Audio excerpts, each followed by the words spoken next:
સુરતમાં ફરી એકવાર ડમ્પર ચાલક યમરાજ બન્યો. ડિંડોલીમાં વહેલી સવારે અકસ્માતની ઘટના બની. સુરતમાં ફરી એકવાર ડમ્પર ચાલક કાર બનીને ત્રાટકતા એક વિદ્યાર્થીને મોતને ઘાટ ઉતાર્યો હતો. બાઇક પર પિતા સાથે જઈ રહેલા ધોરણ 10ના વિદ્યાર્થીને ડમ્પરે કચડી નાખતા તેનું ઘટના સ્થળે જ મોત નીપજ્યું હતું. અકસ્માત બાદ ઘટના સ્થળે જ હાજર લોકો દ્વારા ડમ્પરના ચાલકને ઝડપી પાડવામાં આવ્યો હતો. ત્યારબાદ પોલીસ આવી પહોંચી હતી અને તેને પોલીસ હવાલે કરી દીધો હતો. મળતી માહિતી પ્રમાણે ડિંડોલી વિસ્તારમાં તુકારામ યાદવ પરિવાર સાથે રહે છે. તેમનો 15 વર્ષીય પુત્ર સાહિલ હાલ ધોરણ 10માં અભ્યાસ કરી રહ્યો છે.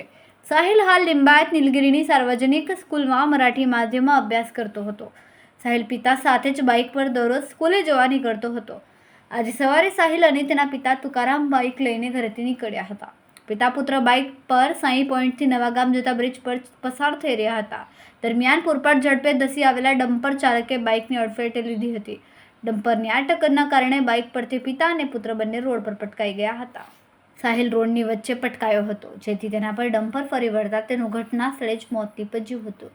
જ્યારે તેને પિતા ડિવાઈડરની સાઈડ પટકાવાને કારણે બચી ગયા હતા.